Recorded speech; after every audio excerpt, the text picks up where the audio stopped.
Tinubu government in panic, convenes emergency meeting over August 1st #End Bad Governance in Nigeria protests. Sahara reporters had earlier reported that Tinubu urged Nigerian youth to call off their planned protest and wait for the government to address their concerns.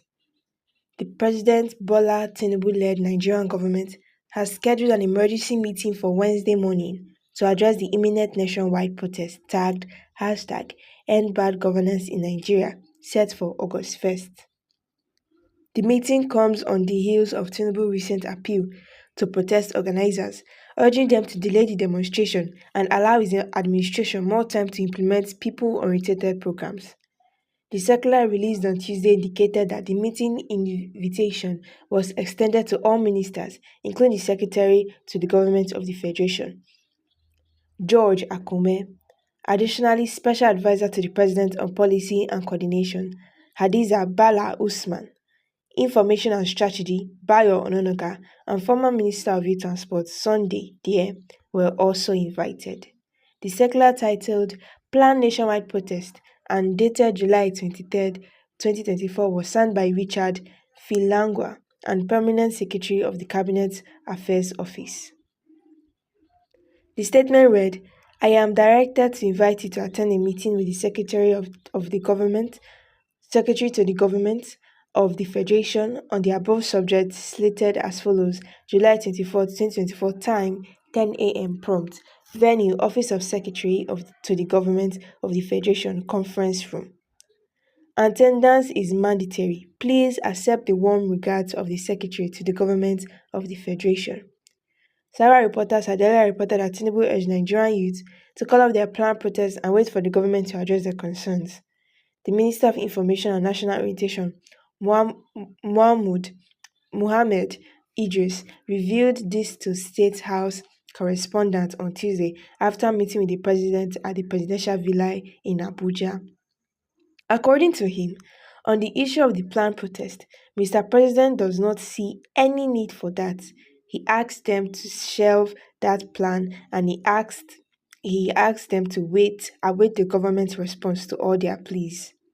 So, there is no need for a strike.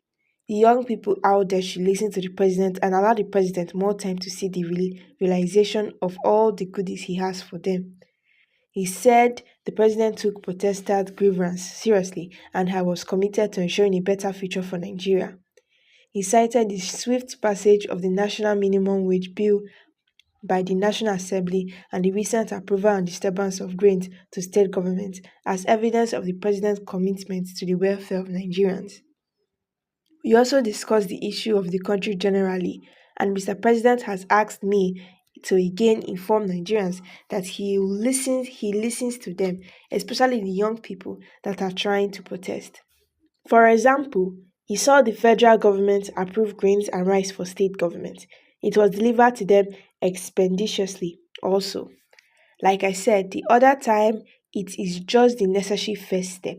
The government is going to continue in the direction, supporting them and ensuring that whatever interventions the federal government has put in place go to those that should benefit. It is very important that is being put out. The federal government is looking at strategies that every intervention will go directly to those who benefit from those interventions, not the middleman intervening along the way. Idris highlighted President Tinubu's strong commitment to the newly established Student Loan Board, which seeks to guarantee that all eligible students have access to higher education. It is no longer a time for all of us to stay back and see our young, able-bodied men and women that have passed their examinations to go to tertiary institutions that have not been able to do that because their parents are not able to pay for their fees. This is things of the past. The government is very desirous of ensuring that that happens. The provisions that were made to the NEL Fund, Nigeria Education Loan Fund. Already, we have excess of what is required today, and the more the people and requiring that, the more President will also give. It was perfecting a scheme to support young graduates who were yet to secure employment after completing their national youth service program.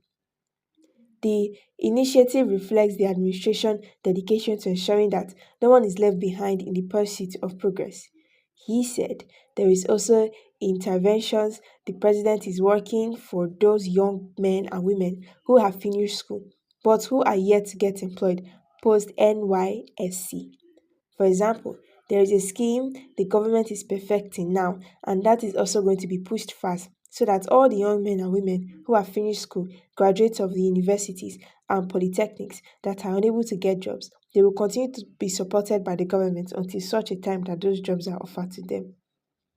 The whole idea is that no one is left behind. It is all inclusive government, and the president is determined to ensure that no one is left behind in this his attempt to march Nigeria towards progress. Okay, guys, let's take the reactions from Nigerians who have heard this news. The first one says, I don't think he can meet up with the demands of the protest because he wouldn't want to recruit the troops of the cowbells. Kenya's will be a test if August 1st comes to reality. Nigerian youths are indeed getting somewhat backings from most of his enemies. Too bad enough. Too bad enough that even in the face of this hardship, the whole country is feeling the heat the government are using is feeling the heat. The government are using security agencies as a tool to prevent the Nigerian youth from protesting with the ongoing economic crisis. This protest is a must because no one survives in the face of hardship. This country has failed us. Our leaders are too selfish and egoistic. When a colossal leadership failure like Muhammadu Buhari tell you that you will eventually miss him when he leaves office, my brother, just know that another leadership disaster is Tinubu on the way. The clues are clear enough to connect the dots. Our warmed eba is finished. They know that they have failed us, but they are waiting for us to show our grievance because protest is the only language governments understand all over the world.